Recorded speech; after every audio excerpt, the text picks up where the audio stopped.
Welcome to C Programming Tutorials. This is a production of YouTube channel Learnorama and the Facebook page Awesome C Programming Tutorials in High Def.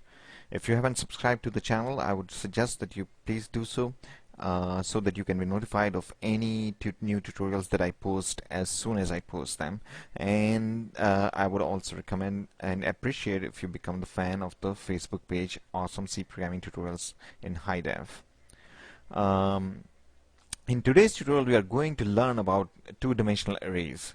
We have been using one-dimensional arrays or the regular arrays, and we call them one-dimensional arrays, and we know how to declare them, how to access those elements. But in today's tutorial, we are going to learn about two-dimensional arrays, how to create them, how to access the individual elements, and how they are laid out in the memory and stuff.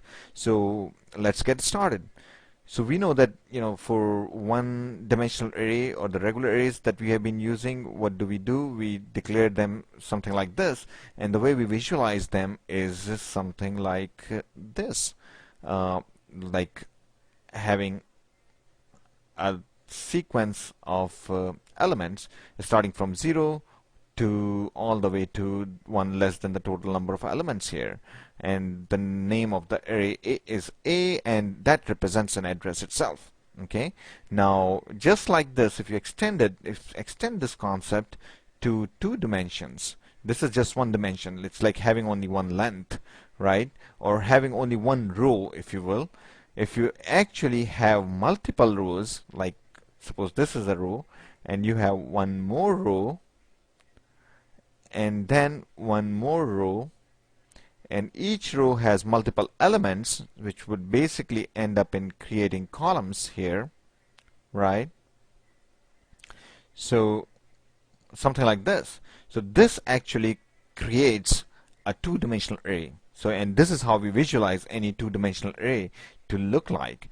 It has, you can say it has rows, row 0, 1, and 2, and each row is like an array itself, a one-dimensional array itself, and you could say that there are columns here, right? 0, 1, 2, 3, 4. In this particular example, in this particular two-dimensional array, we have 3 rows and 5 columns. And the indices for rows and columns run from 0 to 1 less than the total number of rows for row, and for rows, and for columns it runs from 0 to 1 less than total number of columns. So an array like this, say its name is I don't know, my 2D. Let's say its name is my 2D.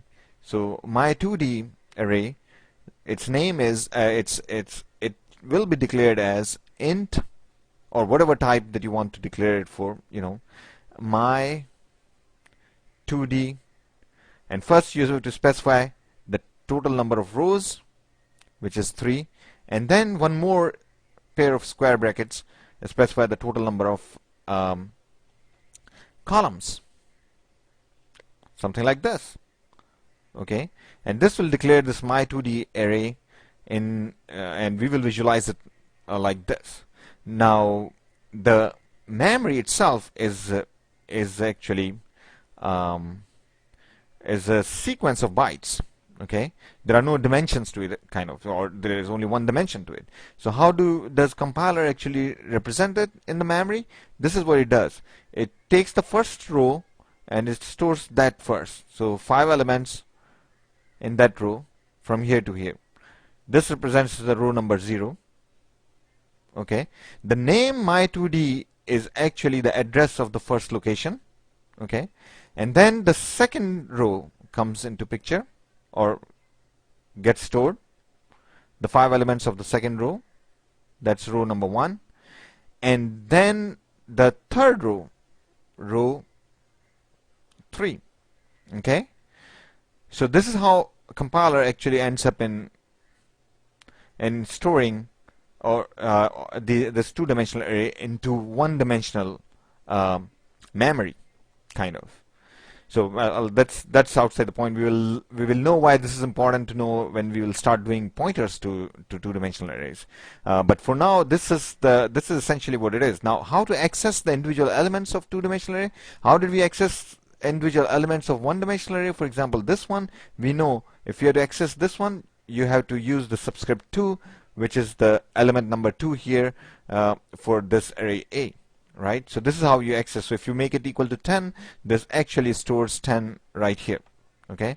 And if you make this one equal to 5, this will, oops, this will actually store 5 here. Similarly, if you have to store 6 here, this is how you do it. A of first the row number 1 and then the column number 2. These two together uniquely identify one of the elements or one of the integers in this one of the elements in this array. It doesn't have to be integer array, it could be any array, any type, okay? But all of those types, just like in one-dimensional array, all those elements have to be the same type, okay? And if I make it equal to 6, it will go and boom, store 6 right here.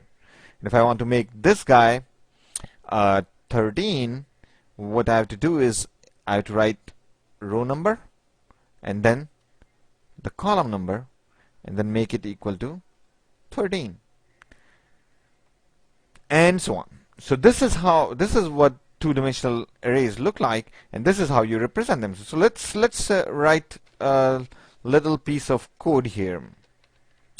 So let's declare this my 2D having, I don't know, 3 rows and 4 columns. And how do you access the individual elements? Okay, if you have to access the entire array, for example. For one-dimensional array, you needed one index variable to go through the entire this whole array. In 2D arrays, you need actually 2 indices, one for row and one for column. So you declare, let's see, int row comma column, okay, and then you run for loops because rows actually go from 0 to 2 and then columns go from 0 to 4. So we have to run, two for loops. So for row is equal to 0, row is less than, how many elements are there? How many rows do we have? 3. So less than 3. In other words, the value of row would be 0, 1, and 2. Less than 3, not equal to 3. So row will never be 3. Okay. So the row plus plus, and then you have another loop for every row.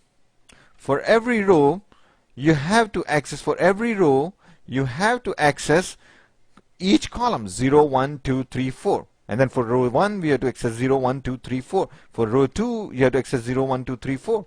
So we basically run another loop inside that loop, which changes column from 0 to all the way to whatever the maximum number of columns is, minus 1 or 1 less than that. So less than 4. So it will go from 0, 1, 2, 3. It will never be 4. So that's how the 4 columns would be accessed. And column plus plus. Now in this array is a little different from this picture drawn, because in this picture there are 5 columns. But to keep the thing simple, I'm doing this. And then say, I don't know, this way. So if you access the element row, column, you actually will be able to access the entire row, entire array. Okay. Now you could do whatever you want to do. You want to print the values of these elements. You could do that. If you want to assign some value to those elements, say 0. So if you want to initialize all of them to 0, you could do it this way. Okay. Even though it is easier to do it actually this way, and this will basically make the entire array 0. But suppose if you want to really let me stop here because we are running out of time, and we'll continue this tutorial in the next video, so don't forget to watch it. Thank you so much.